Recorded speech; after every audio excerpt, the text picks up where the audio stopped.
தேவையற்ற முடியை அகற்றி பொலிவான சருமத்தை பெற்றிட V Care advanced laser hair removal. Book your appointment 7075627444.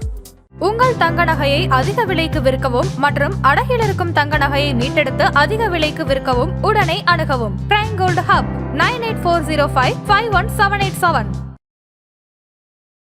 Breast ஃபீடிங்கிறது ஒரு பெயின்ஃபுல்லான விஷயமே கிடையாதுங்க. It is a very beautiful thing. அது வந்து என்னன்னா 3 பில்லோஸ் ஆவது மினிமம் வேணும் ஒரு அம்மா ஃபீட் பண்ணும்போது. டே 1ல இருந்தே வலி இருக்கக்கூடாது. நல்ல லேச்சிங் இருந்துச்சு அப்படின்னா பெயினே இருக்கக்கூடாது. ஸோ லேட்டர் ஆன் இல்லை, அந்த மதருக்கு எடுத்த உடனேவே பெயின் இருந்ததுனாலே அவங்க ஒரு லாக்டேஷன் ப்ரொஃபஷனலை கேட்டு அதை கரெக்ட் பண்ணிக்கிறது நல்லது. பிரெஸ்ட் ஃபீடிங் பீரியடில் அவங்க வந்து வெயிட் லாஸ்க்கு எக்ஸசைஸ் பண்ண ஸ்டார்ட் பண்ணலாமா? பிரெஸ்ட் ஃபீடிங்கே ஒரு weight loss exercise. Exclusive breast feeding, அதாவது குழந்தைக்கு முதல் 6 மாசம் தாய்ப்பால் மட்டுமே கொடுக்கணும். அது பேர் தான் எக்ஸ்க்ளூசிவ் பிரெஸ்ட் ஃபீடிங். வேற எதுவுமே கொடுக்க கூடாது. இன்ஃபேக்ட் எக்ஸ்க்ளூசிவ் பிரெஸ்ட் ஃபீடிங் பண்ற மதர்ஸ் வந்து 6 வாரத்துல ப்ரீ பிரெக்னன்சி வெயிட் வர முடியும். இப்போ 6 மந்த்ஸ்லேயே ஒரு குழந்தை வீண் பண்ணுது அப்படின்னா அது ஒரு ரெட் ஃபிளாக்னு நான் சொல்லுவேன்.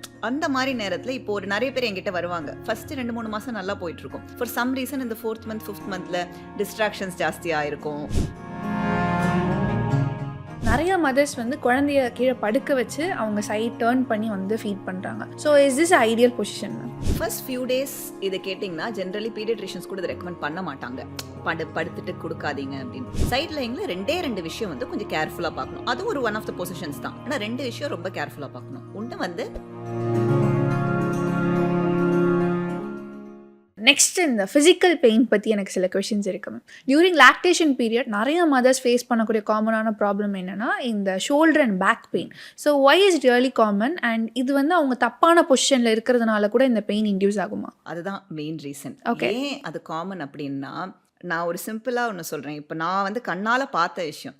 ஒரு ரூம்குள்ளே ஒரு நியூ மதரை பார்க்க போகிறேன். அப்போ வந்துட்டு அவங்க வந்து நடுவில் நடுவில் ஒரு பெட்டு மேலே ஒரு சப்போர்ட், ஒரு பேக் சப்போர்ட் இல்லாமல், கைக்கு ஒரு பில்லோ எதுவுமே இல்லாமல் சென்டரில் உட்காந்து இந்த குழந்தை இப்படி பிடிச்சிட்டு ஃபீட் கொடுத்துட்டு இருக்காங்க. நான் வந்து ஏன் இப்படி உட்காந்துருக்கீங்க அப்படின்னு கேட்டேன். இல்லை மேடம், பாப்பா ரொம்ப அழுதுட்டு இருந்துச்சு, அதனால் அம்மா கொண்டு கையில் கொடுத்துட்டாங்க, டக்குன்னு ஃபீட் பண்ண சொல்லிட்டாங்க அப்படின்னு. ஸோ முதல் ரீசனே அதுதான். குழந்தை அழுகுதுன்னு உடனே பாலக்குடன். ஸோ அந்த மதருக்கு ஒரு கன்வீனியன்ட் பொசிஷனே கிடையாது. ஸோ நான் எப்பவுமே என்ன சொல்வேன்னா, ஒரு மதர் ஃபீடிங் பண்ணுறாங்க, இப்போ வந்து பெயின் இல்லாமல். பிரெஸ்ட் ஃபீடிங்கிறது ஒரு பெயின்ஃபுல்லான விஷயமே கிடையாதுங்க. பிரெஸ்ட் ஃபீடிங்கிறது it is a very beautiful thing. அது வந்து என்னன்னா அம்மாவுக்கும் குழந்தைக்கும் 2 பேருக்கும் ஒரு சுகமான விஷயமா இருக்கணும். அது ஒருத்தவங்க வலியோடு கொடுக்குறாங்கன்னா மிஞ்சி போனால் 3 மாதம் கொடுப்பாங்க, 4 மாதம் கொடுப்பாங்க. 2 வயசு வரைக்கும் தாய்ப்பால் கொடுங்கன்னு நாங்கள் சொல்கிறோம். நீங்கள் 3 மாதம் அந்த மாதிரி நிறுத்திடுவாங்க. ஸோ முதல்ல அம்மா தான் ஃபர்ஸ்ட் ப்ரையாரிட்டி எப்போவுமே. அதை வந்து எல்லாருக்குமே பார்க்குறவங்களுக்கும் புரியணும். முதல்ல அந்த புது மதரை வந்து நல்லா பார்த்துக்கோங்க, குழந்தை தானாக வளருங்கிறது தான் எப்போவுமே நான் சொல்லுவேன். ஸோ பொசிஷனிங் முதல்ல எப்போவுமே ஒரு லீன் பேக் சேரில் கண்டிப்பாக உட்காரணும். அதுக்கும் இப்போ பேக் பெயின் வராமல் இருக்கிறதுக்கு ஒரு நார்மல் பில்லோ எடுத்து இங்கேருந்து மேலே வரைக்கும் வேர்ட்டிக்கலி வைக்க சொல்லுங்கள். ஸோ அந்த மாதிரி வைக்கும்போது என்ன ஆகும், இப்போ அது நார்மல் டெலிவரியாக இருந்தாலும் சரி, சி செக்ஷனாக இருந்தாலும் சரி, இந்த ஸ்பைன் சப்போர்ட் கம்ப்ளீட்டாக அவங்களுக்கு கிடச்சிருது. அது பெட்டில் கூட சாஞ்சு உட்காந்துக்கலாம், இல்லை ஒரு சேரில் உட்காந்தாலும் ஒரு பில்லோ நல்லா வைக்கும்போது நல்ல ஒரு பொசிஷன் கிடைக்குது. 2வது, குழந்தைய நம்ம ஒரு கையால் பிடிச்சிருக்கோம்னா அதுக்கு கீழே 2 பில்லோ வைக்கணும். நிறைய பேர் என்ன பண்ணுறாங்க, ஒரு ஒன்றுமே வச்சுக்க மாட்டாங்க, குழந்தைய கையிலே பிடிச்சிருவாங்க. இல்லைனா ஒரு பில்லோ மட்டும் வச்சு அந்த சப்போர்ட்டே இருக்காது. ஸோ ஒரு பில்லோவுக்கு 2 பில்லோ, ஒன்று குண்டா பில்லோவாக இருந்தால் ஒன்று கூட போதும். பட் அட்லீஸ்ட் ஒரு 2 பில்லோ வச்சாதான் அம்மா லீன் பேக் பண்ணுவாங்க. 3வது என்ன அப்படின்னா, இந்த கைக்கு கீழே ஒரு ரோல்டு டவல் வைக்கணும். அந்த மாதிரி வைக்கும்போது நல்ல ஒரு டைட் பேக்கிங் இருக்கும். அம்மாவுக்கு கையில் வெயிட் வராது, ஷோல்டரில் வெயிட் வராது, லேச்சும் லூஸ் ஆகாது. இல்லைனா அது அடுத்த பிரச்சனை, இந்த லேச் லூஸ் ஆகிறது அப்படிலாம். ஸோ இந்த மாதிரி ஒரு 3 பில்லோஸ் ஆவது மினிமம் வேணும் ஒரு அம்மா ஃபீட் பண்ணும்போது. அப்போ இருக்கும்போது அவங்கள முன்னாடி வான்னு சொன்னால் கூட அவங்களால வர முடியாது. அதாவது நல்லா பின்னாடி கம்ஃபர்டபுளாக இருப்பாங்க. பாதி நேரத்தில் என்ன அப்படி அம்மா வந்து இந்த மாதிரி முன்னாடி வந்துடுவாங்க ஃபீட் பண்ணும்போது. அது வராமல் இருக்கிறதுக்கு அட்லீஸ்ட் ஒரு 3 பில்லோ சப்போர்ட் தான் நான் எப்போவுமே ஸ்டாண்டர்டாக ரெக்கமெண்ட் பண்ணுவேன். அந்த மாதிரி பண்ணும்போது கண்டிப்பாக வலியே இல்லாமல் ஈஸியாக ஃபீட் பண்ண முடியும் அவங்களால. ஸோ இந்த breast pain and nibble strain பண்ணுறது வந்து ஃபர்ஸ்ட் ஃபியூ வீக்ஸில் ரொம்ப காமனாகவே எல்லோரும் ஃபேஸ் பண்ணுறாங்க. ஆஃப்டர் தட் ஆல்சோ இந்த பெயின் கண்டினியூ ஆச்சுன்னா அவங்க வந்து ஹெல்ப் சீக் பண்ணுவோம். ஃபஸ்ட்டே அவங்க ஹெல்ப் சீக் பண்ணணும். ஆக்சுவலி இதுவே வந்து ஒரு பிலீஃப் நிறைய பேருக்கு. ஏதாவது பிரெஸ்ட் ஃபீடிங் வந்து கொஞ்சம் ஃபஸ்ட்டு 2-3 நாள் கொஞ்சம் பெயின்ஃபுல்லாக இருக்கும். பெயின்ஃபுல்லாக இருந்த அப்புறம் பழக சரியாக போயிடும். அது பழகவே கூடாது. அந்த வலி பழகக்கூடாது. ஏன்னா டே 1லேருந்தே லேட்ச் நல்லா பண்ணீங்கன்னா பிரெஸ்ட் ஃபீடிங் பெயின்ஃபுல்லாகவே இருக்கக்கூடாது. நிப்பிளில் பெயின் இருக்கக்கூடாது, பிரெஸ்ட்டில் பெயின் இருக்கக்கூடாது. அதுக்கு ஃபண்டமெண்டல் ரூட் காஸ் என்னன்னா அந்த குழந்தையோட லேட்சுங்கிறது என்னன்னா அந்த பிரெஸ்ட் நிப்பில் குழந்தையோட வாய்க்குள்ளே எப்படி விடுறாங்கங்கிறது. ஸ்டாண்டர்டாக நம்ம என்ன பார்த்துருப்போம்னா கத்திரிக்கோல் மாதிரி கையை வச்சுட்டு ஸ்ட்ரெயிட்டாக உள்ளே விடுவாங்க. நீங்கள் நினைக்கலாம் ஒரு குழந்தை கடிக்குமா, அதுக்கு பல்லே கிடையாதே அப்படின்னு சொல்லிட்டு. அந்த ஈரே போதும். அது வந்து அந்த நிப்பில் மட்டும் பிடிச்சி டைட்டாக பிடிச்சிக்கிட்டே இருக்கும். அதனால தான் அவங்களுக்கு அந்த sore nipple, crack nipples, painful nipples. ஆனால் அந்த பாப்பா சக் பண்ணிட்டு தான் இருக்குமா, உடனே சரி ஃபீடு பண்ணுறாங்களே பரவாயில்ல நம்ம வலி தாங்கிட்டு பண்ணலான்னு. டே 1லேருந்தே வலி இருக்கக்கூடாது. நல்ல லேட்சிங் இருந்துச்சு அப்படின்னா பெயினே இருக்கக்கூடாது. ஸோ லேட்டர் ஆன் இல்லை, அந்த மதருக்கு எடுத்த உடனேவே பெயின் இருந்ததுனாலே அவங்க ஒரு லாக்டேஷன் ப்ரொஃபஷனலை கேட்டு அதை கரெக்ட் பண்ணிக்கிறது நல்லது. So that rest of the journey ஈஸியாக இருக்கும் உங்களுக்கு. நெக்ஸ்ட் ஒரு பிக்கஸ்ட் கொஷின், நிறைய நியூ மாம்ஸ்க்கு இந்த ஒரு கொஷின் இருக்கும். பிரெஸ்ட் ஃபீடிங் பண்ணுறதுனால பிரெஸ்ட் வந்து சேக் ஆகுமா? ஓகே, இது நிறைய பேர் என்னையுமே கேட்டிருக்காங்க. Okay. ஆக்சுவலி ஒரு பிக் போர்ஷனை எல்லாரும் மறந்துடுறாங்க. 9 மாதம் ஆஃப் ப்ரெக்னன்சி. அந்த 9 மாதம் ஆஃப் ப்ரெக்னன்சியில் ஒரு மதரோட பாடியில் எவ்வளோ சேஞ்சஸ் நடக்குது. Actually weight gain, breast size changes எல்லாம் is part of the pregnancy. It is actually not part of the breast feeding, to be very honest. ஆனால் அதெல்லாம் மறந்துட்டு பிரெஸ்ட் ஃபீடிங் பற்றி மட்டும் கேட்கும்போது பிரெஸ்ட் சேக் ஆகுமா? அது கிடையாது. ஏன்னா பிரெஸ்ட் ஃபீடிங்கில் இன்னொரு நிறைய தப்பு பண்ணிடுவாங்க. நிறைய பேர் என்ன பண்ணுவாங்க, ஒரு வெல் சப்போர்ட்டட் பிரா போடவே மாட்டாங்க. பிரெஸ்ட் ஃபீடிங் பண்ணும்போது அது நிறைய பேர் போடாதீங்கன்னு வேற தப்பாக சொல்லி கொடுத்துட்றாங்க. பிரெஸ்ட் ஃபீட் பண்ணும்போது பிரா போடாதீங்க, அது வந்து that is a very wrong advice to give to mothers. Breast feeding ஆரம்பித்த உடனே நல்ல வெல் ஃபிட்டட் சப்போர்ட்டிவ் பிரா போடணும். போட்டால் இன்ஃபேக்ட் அந்த ப்ரெக்னன்சியில் சேக் ஆன பிரெஸ்ட் கூட நல்லா உங்களுக்கு வந்துட்டு it will get that support. So obviously the entire body has change. So breast sagging வந்து வரதா செய்யும், but it is not related to breast feeding. And it is even more important that breast feeding mother should where a well fitted supportive பிரா. So next question என்ன அப்படின்னா, இந்த breast சாகிங்லாம் ஒரு பக்கம் இருந்தாலும் ஓவரால் பாடி வெயிட்டை குறைக்கணும். ஆஃப்டர் இந்த டெலிவரிக்கு அப்புறம் ப்ரெக்னன்சியில் கெயின் பண்ண எல்லா வெயிட்டையும் இப்போ அவங்க குறைக்கணும்னு நினைக்கிற போது பிரெஸ்ட் ஃபீடிங் பீரியடில் அவங்க வந்து வெயிட் லாஸ்க்கு எக்ஸசைஸ் பண்ண ஸ்டார்ட் பண்ணலாமா? பிரெஸ்ட் ஃபீடிங்கே ஒரு weight loss exercise. Okay. Actually mothers வந்துட்டு பிரெஸ்ட் ஃபீட் பண்ணும்போது இன்ஃபேக்ட் நிறைய இப்போ நீங்கள் ரிசர்ச் எல்லாம் எடுத்து பார்த்தீங்கன்னா எக்ஸ்க்ளூசிவ் பிரெஸ்ட் ஃபீடிங், அதாவது குழந்தைக்கு முதல் 6 மாதம் தாய்ப்பால் மட்டுமே கொடுக்கணும். அது பேர் தான் எக்ஸ்க்ளூசிவ் பிரெஸ்ட் ஃபீடிங். வேறு எதுவுமே கொடுக்கக்கூடாது. இன்ஃபேக்ட் எக்ஸ்க்ளூசிவ் பிரெஸ்ட் ஃபீடிங் பண்ணுற மதர்ஸ் வந்து 6 வாரத்தில் ப்ரீ ப்ரெக்னன்சி வெயிட் வர முடியும். அதாவது ப்ரெக்னன்சிக்கு முன்னாடி இருந்த weight. Of course but there are some loose parts அதெல்லாம் இருக்க தான் செய்யும். 6 வாரம் டிப்பிக்கலி என்ன சொல்லுவோம், ரொம்ப எக்ஸசைஸ் எல்லாம் பண்ணாதீங்க, focus on you, focus on the baby and all that. ஏன்னா அந்த ப்ளீடிங் நின்று எல்லாமே அவங்களோட பாடியும் ஓரளவுக்கு நார்மலைஸ் ஆகணும். பட் 3 months ஆல்மோஸ்ட் நிறைய பேருக்கு வந்துட்டு ஃபுல் ரிகவரியே வந்துடும் நார்மல் டெலிவரி இருக்கும்போது. ஸோ அந்த மாதிரி இருக்கும்போது 6 weeksலேருந்து சேஃபாகவே எக்ஸசைஸ் ஸ்டார்ட் பண்ணலாம். பட் 3 months அப்புறம் நல்லா அவங்க ரெகுலர் எக்ஸசைஸ் பண்ணலாம். வாக்கிங்கில் ஆரம்பிச்சு கொஞ்சம் டம்மி எக்ஸசைசஸ். அதனால் பிரெஸ்ட் ஃபீடிங்க்கு வந்து மேஜர் இம்பாக்ட் இருக்காது unless they are like a sports woman who kind of works out like 5-6 hours a day. அப்போ அதுக்கேற்ற மாதிரி டயட்ரி சேஞ்சஸும் அவங்க பண்ணணும். பட் இப்போ நீங்கள் கேட்குற மாதிரி ஒரு நார்மல் மதர் நார்மல் சினாரியோங்கிற போது obviously they can start exercise and breast feeding is a good exercise for losing that pregnancy weight. Position பற்றி பேசிகிட்டு இருந்தபோது நிறைய மதர்ஸ் வந்து குழந்தைய கீழே படுக்க வச்சு அவங்க சைட் டேர்ன் பண்ணி வந்து ஃபீட் பண்ணுறாங்க. So is this ideal position ma'am? First few days இது கேட்டிங்கன்னா ஜென்ரலி பீடியாட்ரிஷியன்ஸ் கூட இதை ரெக்கமெண்ட் பண்ண மாட்டாங்க, படுத்துட்டு கொடுக்காதீங்க அப்படின்னு. பட் வாட் இஃப் இப்போ மதருக்கு வந்து சிசேரியன் ஆன மதர், அவங்களால ரொம்ப எந்திரிச்சு உட்கார முடியல அப்படிங்கிற போது அவங்க சைட் லைனில் தான் படுத்து கொடுக்க முடியும். சைட் லைனில் 2 விஷயம் வந்து கொஞ்சம் கேர்ஃபுல்லாக பார்க்கணும். அது ஒரு ஒன் ஆஃப் த பொசிஷன்ஸ் தான். ஆனால் 2 விஷயம் ரொம்ப கேர்ஃபுல்லாக பார்க்கணும். ஒன்று வந்து அம்மாவும் குழந்தையும் ஒருத்தர் பக்கம் ஃபுல்லாக திரும்பி இருக்கணும். நிறைய பேர் என்ன பண்ணுவாங்க, அம்மா இப்படி படுத்துட்டு இருப்பாங்க, குழந்தை ஒரு வேறு பொசிஷனில் இருக்கும்.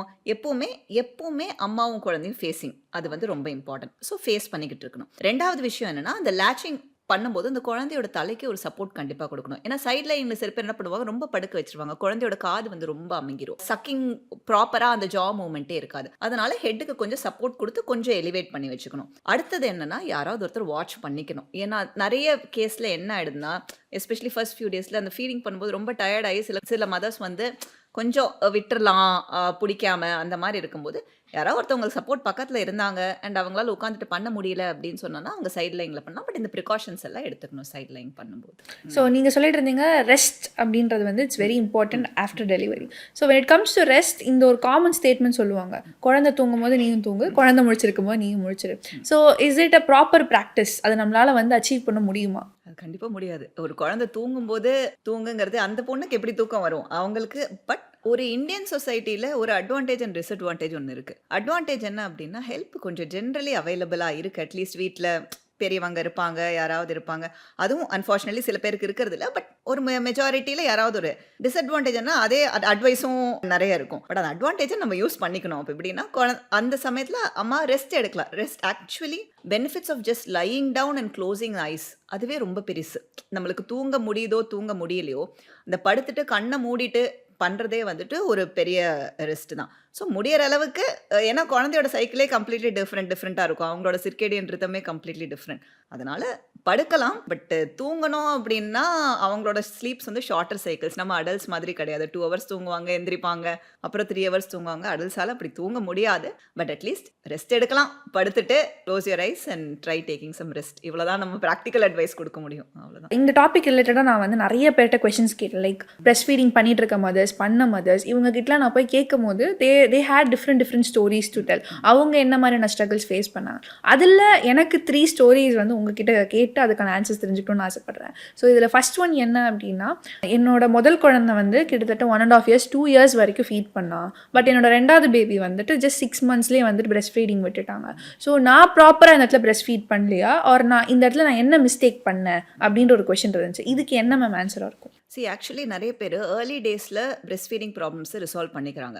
But each baby is different. ஒரு குழந்தையும் வேறு வேறு மாதிரி இருக்கும். இப்போ 6 monthsலேயே ஒரு குழந்தை வீண் பண்ணுது அப்படின்னா அது ஒரு ரெட் ஃப்ளாக்னு நான் சொல்லுவேன். அந்த மாதிரி நேரத்தில் இப்போ ஒரு நிறைய பேர் என்கிட்ட வருவாங்க. ஃபஸ்ட்டு 2-3 மாதம் நல்லா போயிட்டுருக்கும். ஃபார் சம் ரீசன் இந்த 4th month 5th monthல டிஸ்ட்ராக்ஷன்ஸ் ஜாஸ்தியாக இருக்கும். ஓகேவா, குழந்தை வந்துட்டு 7-8 monthsல சில குழந்தைகளுக்கு டீத்திங் வர ஆரம்பிச்சிருக்கும். நிறைய டிஸ்ட்ராக்ஷன்ஸ் இருக்கும்போது நம்ம ரீஅசஸ் பண்ணணும். அந்த ரீஅசஸ்மெண்ட்டுக்கு நிறைய பேர் வந்து கேட்கறதே கிடையாது. ஏன்னா என்ன ஆயிடுது, சம்டைம்ஸ் 6 மாதம் தாய்ப்பால் எடுத்துட்டாங்களா, சரி போதும் அப்படின்னு சொல்லிட்டு சாலிட்ஸ் கம்ப்ளீட்லி மூவ் ஆயிருவாங்க. And not many paediatrician support also. உங்களுக்கு பிரஸ்ட் ஃபீடிங் ஃப்ரெண்ட்லி பீடியாட்ரிஷியன் கிடைக்கிறதே ஒரு பெரிய விஷயம். அதனால அந்த மாதிரி இருக்கும்போது that's way lactation specialist are there. So இப்போ நீங்கள் ஒரு லாக்டேஷன் கன்சல்டன்ட்டையோ அந்த மாதிரி ஆர் பிரஸ்ட் ஃபீடிங் ஃப்ரெண்ட்லி பீடியாட்ரிஷியனையும் அப்ரோச் பண்ணணும். நான் என்ன சொன்ன, முதல் 6 மாதம் தாய்ப்பால் மட்டும் கொடுங்கன்னா 2 வயசு வரைக்கும் வீனிங் ஃபுட்ஸோட சேர்ந்து தாய்ப்பால் கொடுக்கணும். ஸோ 6 monthsலேயே ஒரு குழந்தை வீன் ஆஃப் பண்ணதுன்னா ரீஅசஸ் பண்ணணும். எதனால் அந்த குழந்தை வந்துட்டு ஃபீடிங்கை விட்டுருச்சு, இல்லை சப்ளை நிஜமாவே டிப் ஆகிடுச்சா அந்த மதருக்கு, இல்லை பொசிஷனல் சேஞ்சஸ். ஃபார் எக்ஸாம்பிள் முதல்ல அந்த குழந்தை வளர வளர ஒரு பொசிஷன் கம்ஃபர்டபுளாக இருக்கிற குழந்தை திடீர்னு வேற ஒரு பொசிஷன் டிமாண்ட் பண்ணும். ஆக்சுவலி ஒரு simple positional change may fix this issue. Or reassessing the latching. ஏன்னா அது பல்லெல்லாம் வளர ஆரம்பிக்கும் போது சில குழந்தைங்க கடிக்க ஆரம்பிச்சிருவாங்கன்னு சொல்லிட்டு மதர்ஸ் விட்டுருவாங்க. ஸோ இந்த positional change may fix the issue or reassessing the latch may fix the issue. And மதரோட ஏன் சப்ளை கம்மி ஆகுது, ரீஅசஸ் பண்ணி அவங்க டயட்ரியை மாற்றணுமா, வாட்டர் இன்டேக் கம்மி ஆகிடுச்சா. ஸோ இந்த மாதிரி விஷயங்கள்லாம் வந்துட்டு நம்ம வந்து ரீஅசஸ் பண்ணணும். But it is not an end. We can rework. நம்ம ஃபர்ஸ்ட் பேபி அப்படியே இருந்துச்சுன்னா அந்த குழந்தை வேற குழந்தை, இந்த குழந்தை வேற குழந்தை. இப்போ நீங்களே உங்களுக்கு ஒரு சிப்ளிங் இருக்காங்க அப்படின்னா நீங்களும் உங்கள் சிப்ளிங் ஒரே மாதிரியா? கண்டிப்பாக கிடையாது. ஸோ நானும் என் சிப்ளிங்கும் ஒரே மாதிரி கிடையாது. அப்போ அந்த குழந்தைய நம்ம ரீஅசஸ் பண்ணணும். அதை வந்து விட்டுறக்கூடாது. நிறைய பேர் என்ன பண்ணிடுறாங்க, 6 மாதம் எடுத்தாச்சே பரவாயில்லன்னு விட்டுறதுனால அதுக்கப்புறமா ஃபீல் பண்ணுவாங்க, ஐயோ நான் கொடுத்துருக்கலாமே இன்னும் அப்படின்னு. அதனால ஒரு ப்ரொஃபஷனலை அப்போ மீட் பண்ணுறது will definitely make a lot of difference. So second problem என்ன அப்படின்னா, பேபி பிறந்த உடனே மதருக்கு வந்து நிப்பிள் அந்த அளவுக்கு ஷார்ப்பாக இல்லைன்னு சொல்லிட்டு பிரெஸ்ட் பம்ப் யூஸ் பண்ணியிருக்காங்க. அண்ட் ஆஃப்டர் தட் ஃபியூ டேஸ்க்கு அப்புறம் குழந்தை வந்து சிக்காக இருக்குது. ஸோ பிரெஸ்ட் பம்போட ஒர்க்குமே அந்த இடத்துல பெருசாக இல்லை. என்னன்னா இப்போது அட் திஸ் பாயிண்ட் மதருக்கு வந்து மில்க் வந்து அதிகமாக செக்ரீஷன் ஆகவே மாட்டேங்குது. In spite of giving all these food items என்ன பண்ணணும்? ஸோ என்ன பண்ணால் பிரெஸ்ட் மில்க்கை நம்மளால் இன்க்ரீஸ் பண்ண முடியும்?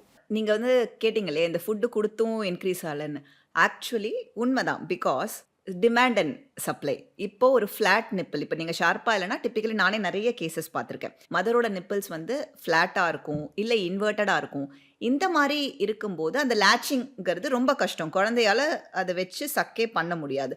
ஸோ என்ன ஆகுது, அந்த பம்ப் வச்சு எடுத்து அந்த சப்ளையை வரதை கொடுக்குறாங்க. அதில் அந்த டைரக்ட் ஸ்டிமுலேஷன் அண்ட் சக்கிங்கே இல்லை. டைரக்ட் ஸ்டிமுலேஷன் அண்ட் சக்கிங் இல்லாததுனால ஆப்வியஸ்லி வந்து சப்ளை கம்மியாயிட்டு இருக்கு, ஏன்னா பாடிக்கு டிமாண்ட் இல்லை. ஸோ இந்த ஃப்ளாட் நிப்பிள்ஸை டீல் பண்ணுறதுக்கே தெர் ஆர் சம் டெக்னிக்ஸ். முதல்ல அதை அசஸ் பண்ணணும். ஸோ ஹோல்ட் அண்ட் லேட்ச் இருக்குது, நிறைய சாண்ட்விச் ஹோல்டு, ஃப்ளிப்பிள் டெக்னிக், அந்த மாதிரி ஃப்ளாட் நிப்பிள்ஸை அசஸ் பண்ணுறதுக்கு இருக்குது. அடுத்தது இந்த டபுள் சிரஞ்ச் டெக்னிக்கு, இல்லை நிப்பிள் புல்லர், அந்த மாதிரி வச்சு நிப்பிளை எவர்ட் பண்ணுற டெக்னிக்ஸ் இருக்குது. இதெல்லாம் தாண்டி ஒரு வேளை வரவே அப்பயும் கூட உங்கள் நிப்பிள் வெளியில் வரலனா கூட ஸ்கின் டு ஸ்கின் குழந்தைய போடணும். குழந்தைய ஸ்கின் டு ஸ்கின் போட நீங்கள் வந்து நிறைய பேர் என்ன நினச்சிக்கிறாங்க, பிரெஸ்ட் ஃபீடிங் டைமில் மட்டும்தான் குழந்தைய மேலே போடணும் அப்படின்னு சொல்லிட்டு. மற்ற எல்லா நேரமும் போடணும். போடும்போது அந்த ஆக்சிடோசின் இன்க்ரீஸ்லேயே வந்துட்டு அட்லீஸ்ட் சப்ளையாவது நம்ம கீப் அப் பண்ண முடியலாம். டைரக்ட் ஃபீட் அம்மானாலும் சுத்தமாக பண்ண முடியலைன்னா கூட. But early assessment of techniques to correct the flat is also available. அதுவும் வந்துட்டு lactation consultants will be able to guide the mother on that. She's a working woman and work பண்ணிட்டு இருக்கும் போது breast feedingகும் பண்ணிட்டு இருந்தாங்க. இப்போ என்னன்னா மார்னிங் ஃபீட் பண்ணிட்டு போயிடுவாங்க அண்ட் அதுக்கப்புறம் ஈவினிங் வந்துட்டு தான் அவங்க வந்து ஃபீட் பண்ணுவாங்க. ஸோ ஈவினிங் வந்த உடனே அவங்களுக்கு ஆல்ரெடி செக்ரீட் ஆன மில்க் வந்து குழந்தைக்கு கொடுக்கக்கூடாது அப்படின்னு வந்து டாக்டர் சொன்னாங்க. அண்ட் இன்ஸ்பைட் கொடுக்கும் போதும் அந்த குழந்தை எப்படி ரியாக்ட் பண்ணியிருக்கீங்கன்னா குடிச்ச பால் வந்து வாமிட் பண்ணிடுவாங்க. இதுக்கு ரீசனாக அவங்க என்ன சொன்னாங்கன்னா, அவங்க டாக்டர் வந்துட்டு மார்னிங்லேருந்து ஈவினிங் வரைக்கும் செக்ரேட் ஆன மில்க் வந்து புளிச்சு போயிருக்கும் அப்படின்ற மாதிரி சொன்னாங்க. ஸோ எனக்கு இது கேட்கும் போது ரொம்ப ஆச்சரியமாக இருந்துச்சு. லைக் இதெல்லாம் கூட நம்ம பயாலஜிக்கலாக நடக்குமா அப்படின்ட்டு. ஆக்சுவலி பிரெஸ்ட்டுக்குள்ளே இருக்கிற வரைக்கும் மில்க் வந்து பியூராக தான் இருக்கும். ஸோ புளிச்சு போகிறதுங்கிறது is not the correct concept. But என்ன ரீசனாக இருக்கலாம் அப்படின்னு நான் சொல்கிறேன். சம்டைம்ஸ் என்ன ஆகும், அவங்க த்ரூ த டே பண்ணாத பிரெஸ்ட் வந்து ரொம்ப என்கார்ஜ் ஆயிருக்கும். ஓகே பிரெஸ்ட் ஹார்ட் ஆகி கட்டி ஆகி என்கார்ஜ் ஆயிருக்கும். அப்போ அந்த குழந்தைக்கு ப்ராப்பரா லேச்சிங்கே கிடைச்சிருக்காது. ஒரு ஹார்ட் அண்ட் என்கார்ஜ் பிரெஸ்ட்ல அந்த குழந்தை லேட்ச் பண்றதுக்குமே ரொம்ப கஷ்டப்படும். அப்போ பண்ணும்போது நிறைய காற்று எடுத்துக்கிறதுக்கான வாய்ப்பு இருக்கு.